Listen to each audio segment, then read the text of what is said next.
और अब रुक करेंगे 20 मिनट में 20 बड़ी खबरों का।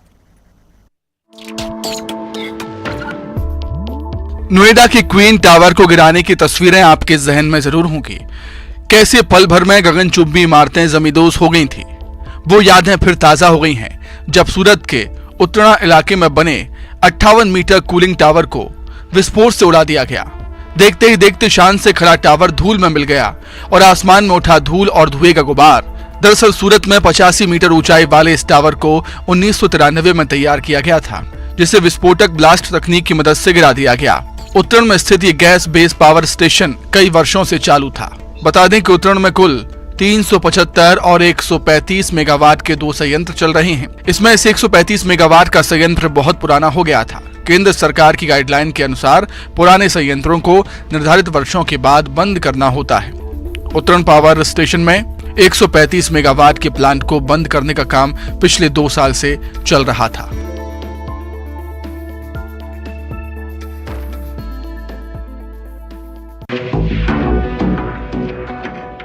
बीच शहर, वाहनों का आवागमन, कई गाड़ियां पास में खड़ी हैं, यात्री भी गुजर रहे हैं और धधक रही है आग।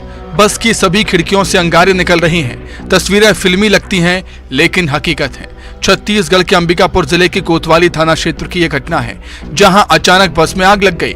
गनीमत रही कि हादसे के वक्त बस में कोई सवार नहीं था। सूचना के बाद फायर ब्रिगेड की गाड़ियां मौके पर पहुंचती हैं, आग पर काबू पाया जाता है। असामाजिक तत्वों के द्वारा बस में आग लगाने की आशंका जताई जा रही है।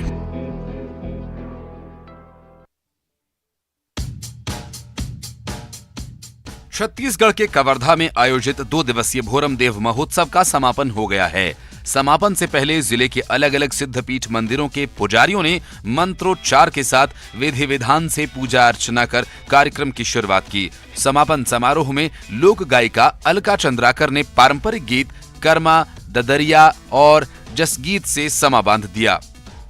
स्थानीय कलाकारों और स्कूली बच्चों ने मनमोहक प्रस्तुतियां दी। देश की कई ख्याति प्राप्त कलाकारों ने अपनी प्रस्तुतियां दी। सारेगामापा के विजेता बॉलीवुड के मशहूर कलाकार इशिता विश्वकर्मा ने अपने अंदाज में कई नए और पुराने फिल्मी गीत गाकर दर्शकों का दिल जीत लिया। वहीं लोक गायिका अलका चंद्राकर ने पूरा भोरम देव महोत्सव का माहौल ही बदल दिया। अलका चंद्राकर ने छत्तीसगढ़ के पारंपरिक गीत कर्मा, ददरिया और जसगीत से समा बांध दिया। गीतों पर दर्शक अपने आप को रोक नहीं पाए और सीट से उठकर झूमते नजर आए।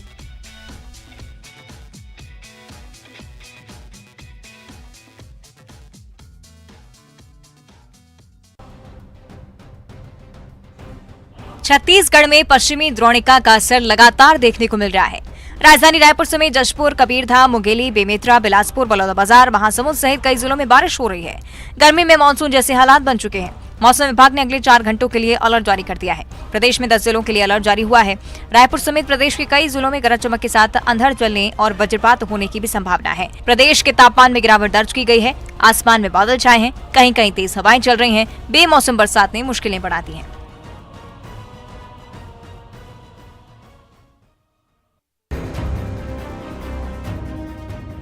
सड़क से लेकर खेत, खलिहान, मकान, दुकान तक पानी ही पानी। कहीं ओले गिरे तो कहीं आफत। मध्य प्रदेश के कई जिलों में ऐसी ही तस्वीरें देखने को मिली। जिले भले ही अलग अलग हैं, लेकिन समस्या सभी जगहों पर एक जैसी है। टीकमगढ़ के बलदेवगढ़ ब्लॉक के 1 दर्जन गांव में बीती रात तेज हवा और बारिश के साथ ओलावृष्टि हुई, जिससे कई किसानों की फसल बर्बाद हो गई। जबलपुर में आधी रात को जमकर बारिश हुई और इस बारिश ने जहां मौसम का मिजाज बदला, वहीं किसानों की चिंता बढ़ा दी। बारिश की ऐसी मार पड़ी कि फसल खेत में ही तबाह हो गई। गेहूं, चना, सरसों को सबसे ज्यादा नुकसान हुआ। संतरा, लहसुन, धनिया, मसूर, इसबगोल, अलसी की फसल भी प्रभावित हुई है। कई जिलों के लाखों किसान की फसलें प्रभावित हुई हैं। इधर सीएम शिवराज सिंह चौहान ने 25 मार्च तक फसल के नुकसान के सर्वे का काम पूरा किए जाने के आदेश दिए हैं।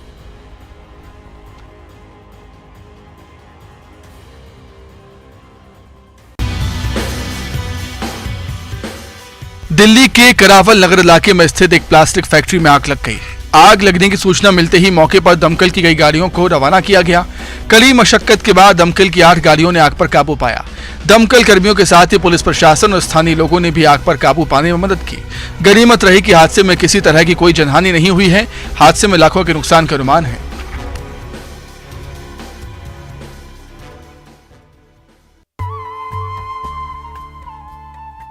आदिशक्ति की आराधना का पर्व चैत्र नवरात्र, इसकी तैयारियां पूरी हो चुकी हैं।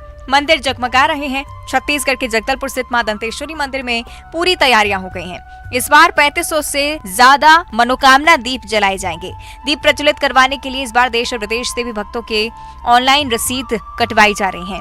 वहीं इस बार पहली रसीद प्रदेश के मुख्यमंत्री भूपेश बघेल के नाम से कटी है। प्रदेश की खुशहाली के लिए मुख्यमंत्री भूपेश बघेल के नाम से ज्योत भी जलेगी। मां दंतेश्वरी मंदिर जगदलपुर और दंतेवाड़ा में चैत्र नवरात्र को लेकर भव्य तैयारियां की गई हैं।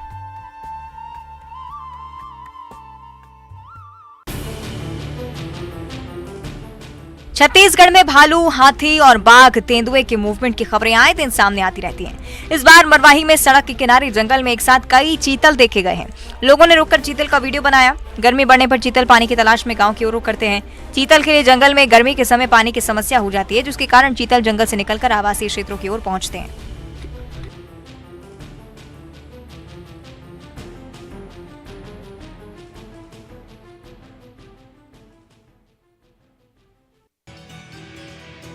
बीते कुछ दिनों में मध्य प्रदेश में बेमौसम बरसात का दौर जारी है। बेमौसम बरसात से किसानों की फसलों को काफी नुकसान हुआ है। प्रधानमंत्री नरेंद्र मोदी ने मुख्यमंत्री शिवराज सिंह चौहान से फोन पर बात की और बेमौसम बारिश और ओलावृष्टि की वजह से किसानों को हुए नुकसान पर चर्चा की। पीएम नरेंद्र मोदी ने सीएम शिवराज सिंह चौहान को निर्देश दिए कि जिन किसानों का इस बेमौसम की बारिश और ओलावृष्टि की वजह से नुकसान हुआ है, उनका सर्वे का काम जल्द पूरा हो जाना चाहिए। इसके बाद मुख्यमंत्री विदिशा जिले के दौरे पर पहुंचे, खराब फसलों का जायजा लिया। क्षतिग्रस्त फसलों का जायजा लेते हुए मुख्यमंत्री शिवराज सिंह की तस्वीरें आपकी टीवी स्क्रीन पर हैं। सीएम के साथ राजस्व विभाग के अधिकारी भी मौजूद रहे। सीएम ने ओलावृष्टि प्रभावित किसानों की फसलों के सर्वे के बाद जल्द सहायता राशि देने का आश्वासन दिया है।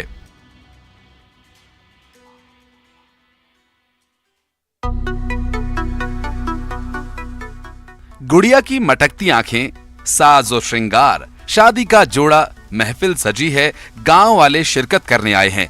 शादी के गीत बज रहे हैं और महफिल में लग रहे हैं ठुमके। गुड्डे गुड़ियों का खेल सबने बचपन में तो खेला ही होगा, लेकिन सूरजपुर के रामपुर गांव में ये खेल आज भी जारी है। जी हाँ, यहाँ ये रिवाज है। पिछले 3 सालों से यहाँ गुड्डा गुड़िया की शादी धूमधाम से कराई जाती है। इसमें पूरा गांव शरीक होने के लिए आता है। ग्रामीण कहते हैं कि यहाँ इंसानों और गुड्डे गुड़िया की शादी में कोई फर्क नहीं है। फर्क बस इतना है कि यहाँ दूल्हा गुड्डा होता है और दुल्हन गुड़िया। रस्मों में होने वाले खर्च के लिए गाँव वाले चंदा इकट्ठा करते हैं और फिर इसे निभाते हैं। ये अनोखी शादी गांव वालों के लिए किसी त्योहार से कम नहीं। बच्चों की खुशी तो देखते बनती है। पूरे गांव के लोग गुड्डा और गुड़िया की शादी कराते हैं और उसे आशीर्वाद देते हैं।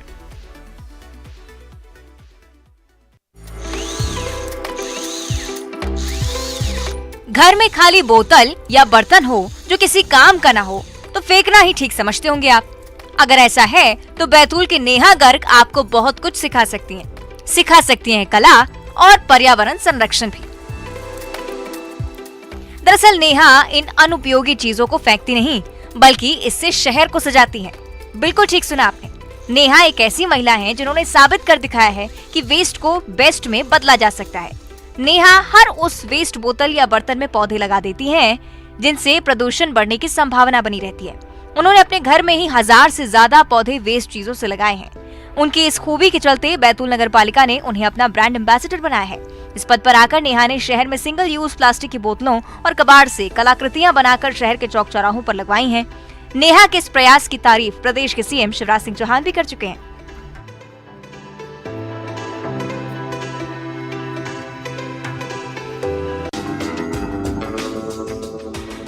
मध्य प्रदेश के धार जिले के ग्राम खुटपला में एक ससुर ने अनूठी मिसाल पेश की। शख्स ने बेटे की मौत के बाद बहू का कन्यादान किया। उनकी इस पहल की खूब सराहना हो रही है। दरअसल धार के ग्राम खुटपला के रहने वाले हीरालाल के छोटे बेटे 30 वर्षीय सुनील की 2 साल पहले हादसे में मौत हो गई थी। इसके बाद ससुर ने बहू का पूरा ख्याल रखा। फिर बहू की दूसरी शादी का प्रस्ताव रखा। पहले तो बहू ने मना किया, लेकिन मनाने के बाद बहू मान गई। इसके बाद विधवा युवती की बड़वानी के ग्राम तलवड़ा निवासी नैमी चंद के साथ शादी हुई। उज्जैन के गणपति मंदिर में दोनों की शादी हुई। शादी में दोनों पक्षों के लोग मौजूद रहे। बेटे की मौत के बाद एक पिता ने अपनी बहू को बेटी के तौर पर विदा किया, जिसके बाद इसकी खूब चर्चा हो रही है।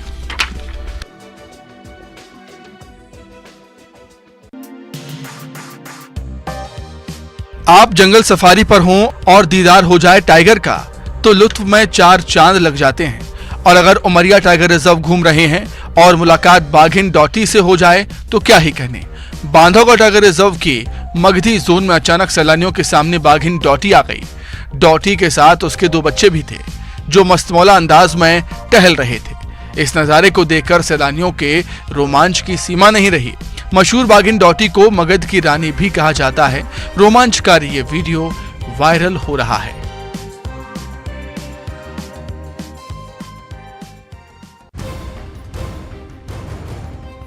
रायपुर नगर निगम का बजट पेश हो गया। मेयर एजाज देवर ने 1607 करोड़ 99,76,000 का बजट हंगामे के बीच पेश किया। बजट में 235 करोड़ 58 लाख रुपए का राजस्व वसूली का लक्ष्य रखा गया है। सदन में पीएम आवास योजना को लेकर बीजेपी ने हंगामा किया। बजट में आवास योजना के लिए 39 करोड़ 50 लाख का प्रावधान किया गया है। वहीं अमृत मिशन योजना के लिए 150 करोड़ का प्रावधान है। बड़े नालों के निर्माण पर 15 करोड़ रुपए की राशि खर्च होगी। SC/ST वार्डों के विकास के लिए 8 करोड़ रुपए खर्च होंगे। खारू नदी में मिलने से पहले नालों के पानी को फिल्टर किया जाएगा। 2 करोड़ की लागत से ट्रीटमेंट प्लांट बनेगा। पुराने अंडरग्राउंड सीवरेज सिस्टम की मरम्मत होगी। बजट में 1 करोड़ की राशि का प्रावधान किया गया है। इसके साथ ही अन्य कई प्रावधान किए गए हैं।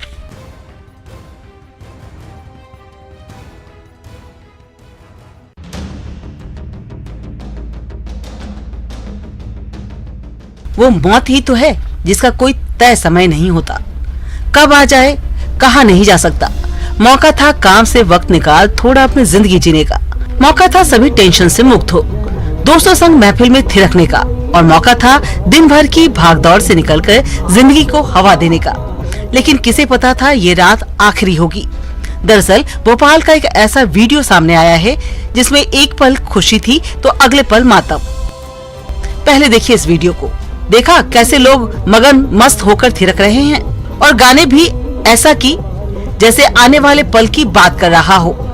बस आज की रात है जिंदगी, कल हम कहां तुम कहां। हुआ भी ऐसा ही कुछ। ये रात भर की जिंदगी रह गई। दरअसल वीडियो में पीले रंग का शर्ट और उसके ऊपर से काले रंग की जैकेट पहने ये डाक विभाग के असिस्टेंट डायरेक्टर सुरेंद्र कुमार दीक्षित हैं, जो एक कार्यक्रम में पहुंचे हैं। देखिए कैसे वो गाने पर थिरक रहे हैं। लेकिन जैसे जैसे गाने का अंतिम शब्द आ रहा था वैसे वैसे इनकी मौत नजदीक आ रही थी और गाने खत्म होने से पहले ही इन्होंने थिरकते हुए दम तोड़ दिया।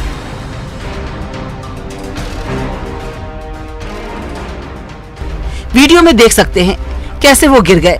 जब तक उनको इलाज के लिए ले जाया गया तब तक उनकी मौत हो गई।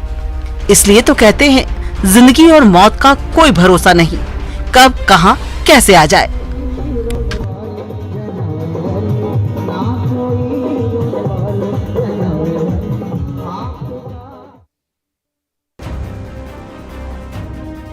बीते कई दिनों से छत्तीसगढ़ में लगातार बारिश हो रही है। ये बारिश लोगों के लिए मुसीबत तो है ही, सिस्टम की भी पोल खोल रही है। तस्वीरें बलौदाबाजार जिले की, जहां बारिश के बाद विकास की पोल खुल गई। सड़क निर्माण की गुणवत्ता को लेकर तो सवाल आए दिन उठते ही रहते हैं। बारिश हुई तो पता चला कि निर्माण में मुरम के बदले मिट्टी से भराई की गई है। आलम यह हुआ कि अब रास्ते से गुजरने पर गाड़ियां फंस रही हैं। बाइक से लेकर अन्य गाड़ियां लेकर गुजरने वाले लोगों की मुसीबतें बढ़ रही हैं।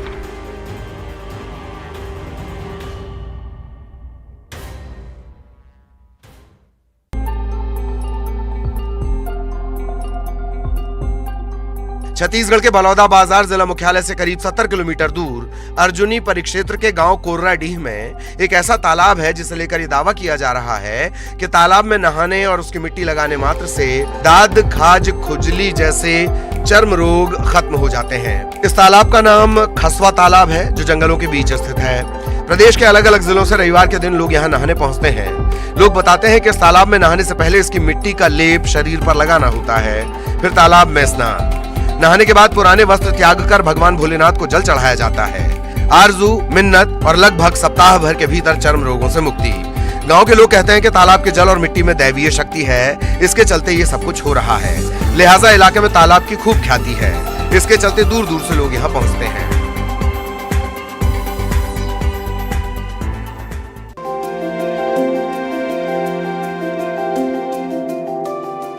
जांजगीर चांपा जिले वासियों की लंबे समय से जारी मांग के बाद साल 2016 में सिटी बस की सुविधा शुरू हुई। रायगढ़ जिले से 10 सिटी बसें जिले को मिली थी। शुरुआत में तो जिला वासियों ने इनका लाभ उठाया, लेकिन पिछले 4 सालों से यह सुविधा बंद है। सिटी बसें नैला स्थित सिटी टर्मिनल पर खड़ी हैं। खरी बसें जर्जर हो रही है और शहरवासी परेशान।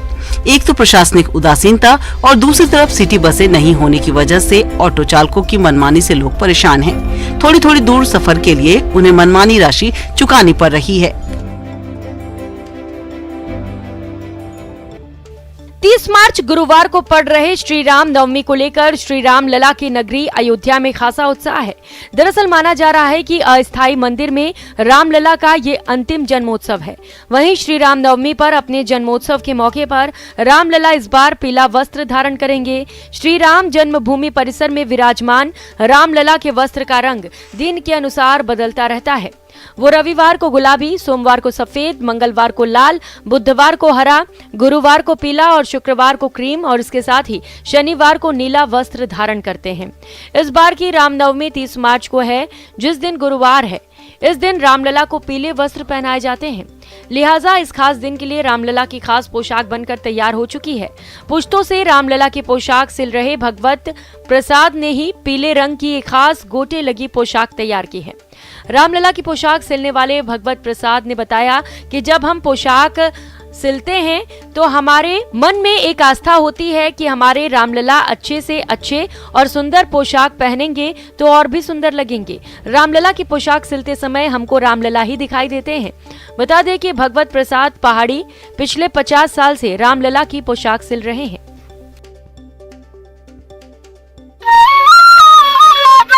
सासाराम के चितौली गांव के रहने वाले सुंदरिका हर मायने में खास हैं। हाथों में बांसुरी और चेहरे पर मुस्कान वाले जिस शख्स को आप देख रहे हैं, वो जब बांसुरी बजाते हैं तो उन्हें सुनने वाले सुनते ही रह जाते हैं।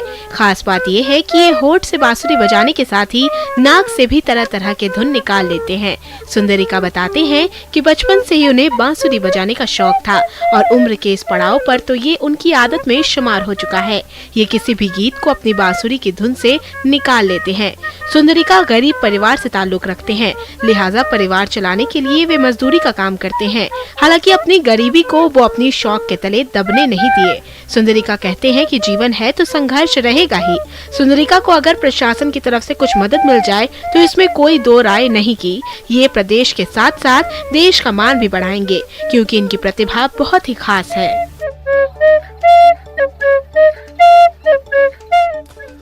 और न्यूज 18 नेटवर्क पर हम राइजिंग इंडिया के तीसरे एडिशन की अनाउंसमेंट करने के लिए बेहद उत्साहित हैं। राइजिंग इंडिया एक ऐसा मंच जहां हम भारत की सफलता और विकास की कहानी को सेलिब्रेट करने के लिए कुछ सबसे बड़ी और सबसे प्रभावशाली हस्तियों को एक साथ लाते हैं। इस साल की थीम होगी रियल हीरोज, जहां हम कुछ असाधारण लोगों की कहानियों के साथ साथ उनकी असामान्य उपलब्धियों की भी बात करेंगे। इन लोगों ने हमारे देश में एक सकारात्मक बदलाव